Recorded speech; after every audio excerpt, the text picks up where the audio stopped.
station.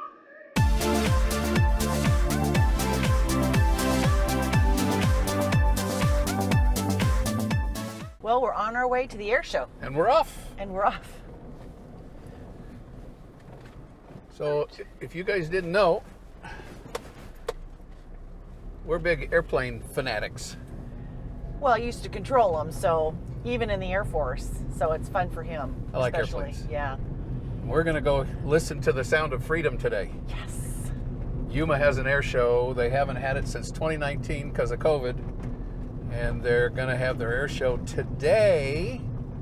And we're going to go see what it's all about. The Marine Corps got some really cool airplanes. Oh, they do. Osprey and F-35s. yeah, all these cool things. Yep. So we're going to go see what this is all about. This is our first air show in Yuma. I don't know. They said we could bring lawn chairs in, but I don't feel like carrying them around. Yeah, we don't have straps or anything for them, so we're just gonna buck up and stand. Yeah, we may get tired quick. A little cloudy today, a little overcast. Won't be as nice as a clear day air show, but it should be a lot of fun. I'm excited. I am too. I am. The sound of freedom. That's right. What a zoo. Holy molies. Everybody wants to go to the air show. What's with that? Yeah. Good grief. Yeah. There's a lot of people there. Yeah. Big long line. 2 different entrances. We're too cheap. We bought the free version. Maybe we should think twice next time. Pay a little extra and get the VIP parking. There's a lot of cars here. You need patience. I don't have any. You know that. Jeez. I said it. You didn't have to. No, he doesn't have much patience, especially waiting in lines. That's why I don't go to arenas for sporting events. Yep. See the people back there. Is it pretty long? Yeah. Goes all the way back to the light. And I didn't read the directions. Yeah. I didn't read the directions. They had maps, and I thought, I don't need that. I know where I'm going. Well, isn't that normal for men? Or not all men. I'm not going to categorize you guys, all of you, but you know, oh my goodness. instructions are really important sometimes. See, if we had come the way that they told us to come down that road, we'd have been in by now. See? But no.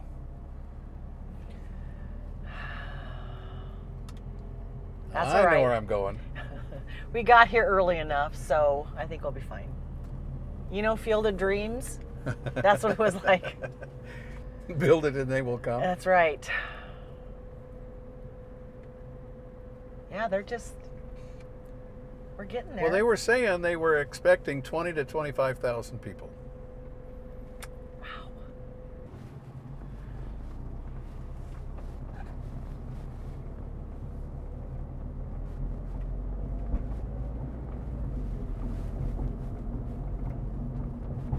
Oh, look, they even got numbers on the pavement so that old farts like us can remember where we parked.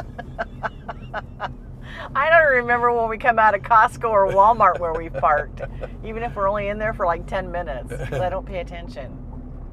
No, you don't. I just follow you. Yep.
That's the sound of freedom, baby. Oh my gosh, it just beat right through you. It was so loud. It was, That's bass. It was awesome. That's awesome bass.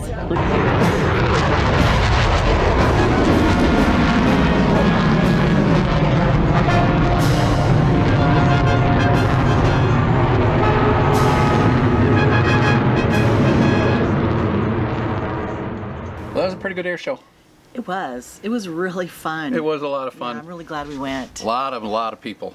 Lots and lots. Lots, but it's so spread out. It was fine. Yeah. Yeah. Yeah. No, once we got in and got parked, it wasn't bad. You know, it was just the lines getting into the parking, waiting to get on the bus, although they had lots and lots of buses. You Yes. know, going to take you across the airport and get you set up, and it was good. It was. We learned a few things. We did. If you want to take your chair, take your chair. You can bring it in, figure out where you want to sit, and just put it there, and you can walk around. You can just leave it there, which is what everybody else did. Yeah. So I thought that was a really cool idea. Yep, and they allowed some things. I mean, obviously weapons weren't allowed on the base, but you know, they allowed camera bags and clutch purses and that sort of thing. So it was good. Yeah, I saw people with not duffel bags, but big over-the-shoulder bags. Yeah. So. But we have got to thank the United States Marine Corps and the U.S. Air Force for such a great show. Oh my gosh. You guys, I hope you get a chance to go to this one or an air show. Go, yeah, if you get a chance to go to an air show, by all means go and support our troops. It was a great show. They showed off their Osprey, which, you know, is unique to just a few bases in the country. Really quick, I didn't know that it was a helicopter or a plane. Yeah. I didn't realize that it changes. Yeah, it's pretty cool. That was really neat. It's pretty cool. They had an F-18 on out there that flew a little bit. The old fighter jets, Navy fighter jets, and then they brought out their new F-35s, both the A version, which is the Air Force's version. Yeah. Highly modernized. I think they call it a a Gen 5 fighter. Now, was that the one that Tom Cruise flew? No, in the new one? he flew. Well, I don't know if he flew the A or the B. I don't know. Okay. But yes, he flew an F-35. So neat. Nice airplane. And then they also had the Marine Corps version, the B version, which is, I mean, it came in at 100 knots, just kind of floated over the runway, and then went into a vertical hover, and they wrapped it all the way around 360 degrees and went left to right. It was pretty cool. We got to see the swearing in of the new Marine Corps. New recruits. It was the neatest. There must have been 40 or 50 kids. Yeah, there was a bunch. Oh my gosh, that was pretty awesome. Yep. They had great static displays. The Marine Corps was there, obviously. The Air Force was there with a static display. The Border Patrol was there with its static display. It was just a, I mean, it wasn't a grandioso show like you would have at some of the bigger bases, but no. for the size of Yuma, I thought they did a really good job. Yes, they did. And those airplanes, oh my gosh, that is the sound of freedom, folks. Oh, it just goes right through you. It's very emotional. Yeah. And if you see a soldier, you know, in a store or on the side of the street, thank them for their service. Oh, every time, you guys. Yep. And they appreciate it so much. Yep. So we had a great time at the show. And then we got back, and because we're getting ready to leave, remember, we've mentioned a couple of times on these videos that our downtime in Yuma allows us to get some projects done. Even if we don't want to do them. Yeah, well, we found a project that we weren't expecting once we got here. Yeah, we did. Yep. Take a look.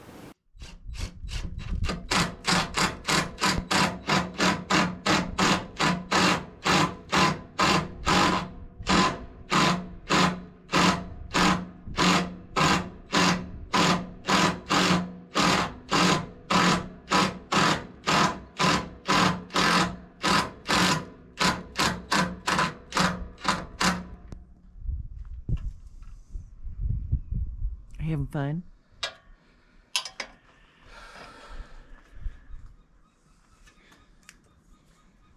So we had a little scare. I went to close our patio door, and you have to slam it shut to get it to work. And I slammed it shut, and this whole back wall shifted in. And oh my gosh.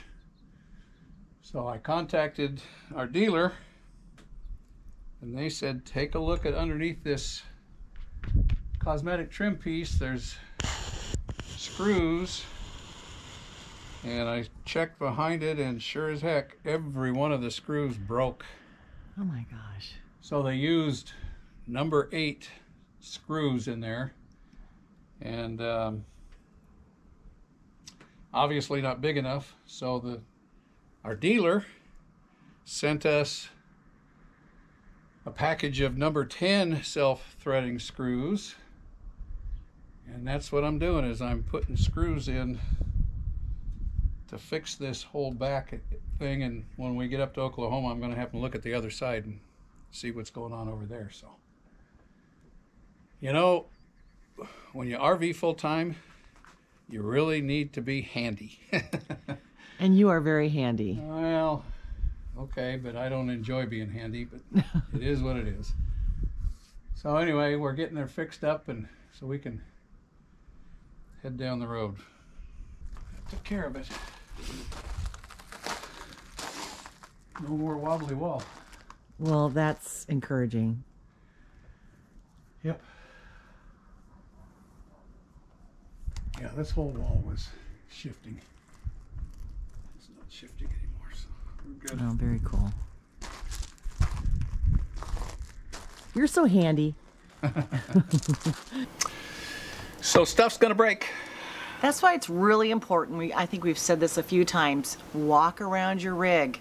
Check the screws. You don't know if they're going to come undone or if they're going to break off. Yeah, and during my pre-departure check, you know, I always try to touch things, as I've shown you before in previous videos. I try to touch everything that I check. Push on things. The strap, push on things. And one of the things that I do on this back deck is I grab that back handle and I give it a little tug on both the left and the right side to make sure that the door is shut properly. And that's when I actually found that loose wall, and kind of frustrating. But I'm really glad you found it. Yeah. So we can have it. We can fix it. Manufacturer's defect. They should have used bigger screws. They should have used more screws and bigger screws. But anyway, hopefully we've got it fixed. And when we get up to Oklahoma, I'm going to have the boys take a look at it and make sure that the job I did was proper. But that's why it's so important, guys, to know your dealer and get a dealer that is willing to stand behind you, because I shot off I shot off an email to Slade up at the service department of our dealer, and I sent him the video of what was going on, and so he did some research, and he contacted the manufacturer, and they got back and forth, and he started talking to the guys out in the shop, and that's what they determined was it was that strip, that cosmetic strip, and the screws that were in there. So when I pulled it, sure as heck, I pulled that trim piece and 5 of the heads dropped off. So anyway, it is what it is, and our dealer sent us the screws, you know, rolling retreats. I just can't say enough good things about those guys. I know, they take care of their people, and it's so important for that. And we've said before, we love our RV dealer. Can you say that? Yeah, our first one we didn't love so much. No. But anyway, check your rig regularly, do a walk around, touch things, check things out. You know, take a look underneath. Make sure we have some acquaintances that we know that actually had an axle spring break on them, and they were unaware. And so, I mean, you just don't know. So it's good to do a regular check of your rig so that you can take care of some of the maintenance items. And this is where we're getting our maintenance items taken care of before we head out, and then I've got a list of things for them to do once we get back to Oklahoma. And remember, when you tow these rigs down the road, it's like a rolling earthquake. And especially the roads these days everywhere, they're just terrible. Yeah, even with our MORride independent suspension, it's still a rolling earthquake, guys. I don't care. You know, it's going to flex, it's going to move, things are going to happen, and outside and inside. Yeah, so you just got to be aware. And then we had one of our MCD shades that went belly up on us, and MCD, I give MCD a lot of credit here. MCD shades. I actually sent them an email and I said, here's what's happened and how do I fix it, and they actually replaced a couple of shade springs for us under warranty and gave us a couple of spares. Gave us some new, yeah, just in case. Just in case. I mean, thank you so much for that. Yep. So anyway, this is our home, and we try to fix things as it comes up, and so we regularly are checking on it because, I mean, this is our home. We use it every day, and we roll down the road on a regular basis. So you've got to pay attention to your maintenance items, guys. It's just so important. It is. So it's getting warm. It's really hot. I had to go put shoes on because this back deck burnt my toes. It is. It's in the 80s this week. Oh, it's beautiful. We're not complaining. No. Trust us. We are not complaining. This is why we came to Arizona. We are not complaining. Yeah. It's a little hot. But it is nice. Yeah, I love it. We even turned the AC on for a little while yesterday. We did. We really didn't need it, but we turned it on anyway. Just took the edge of the heat off a little bit. So we're enjoying the hot weather. We're enjoying the sunshine, and we're going to be here another couple weeks, and then we're going to head down the road. I can't believe it. It's gone by so fast. It has. Spring is almost here, and you know, hopefully you guys are going to be in some warmer weather here shortly. Yes, hope everything melts. Yeah. That needs to be melted. Yeah, clean it up before we start heading north. I know. Time's a ticking. Come on. Come on, Montana. We're having a blast here in Arizona, but it's time to get on the road. I am ready to get on the road. He has been kind of in a funk. Of course. Grumpy. Yeah. Grumpy. I'll say it. I've been grumpy. Impatient and grumpy. Not a good combination. Anyway, and then you had your tooth. I had a tooth issue. Yes, he had to have a root canal, which really changed your disposition quite a bit. Thank you, Jesus. Yeah. Because he's been dealing with that for months now. So we got that fixed. And by the way, one of our subscribers, Susan, you must have known that I needed it, because she sent us just out of the blue. She said, "Oh yeah, by the way, if you ever need a dentist or an endodontist, here's where I went and have my root canal, and they are awesome," and just out of the blue. I know. You told me at the meetup, if you need a dentist, and I'm like, well, yeah, we do. We do. So anyway, she sent us the information, and we took her advice. We went on to the endodontist, and I mean, I went in for a amazing. I went into the consultation. It took me 30 minutes to get in the consultation, and he says, "Okay, let's get you scheduled. Get back in here." So I went out to the receptionist, and she says, "Well, we just happened to have a cancellation." I said, "When?" She says, "Next." That's a God thing. So I got it all done that day, and here I am. We thank Jesus, and we are done. Yep. You're all better. Yep. So anyway, we're getting ready to hit the road. We are just chomping at the bit. We have been here December, January, February, and half of March. It's time. Yes, we really can't stick around very long. No, it's time. Yeah. We need to get moving. We do. All right, we're going to be moving here in a little bit. So we appreciate you guys coming along. Hope you enjoyed the air show. Again, thank a soldier for their service, and their whole family. Yes. Because their families, they're part of it. Yeah, they go through a lot as well. They sacrifice too. Absolutely. So thank a soldier, and we're going to wrap it up from Yuma, Arizona. It all starts with an idea. We'll talk to you next week, guys. Bye-bye. Bye.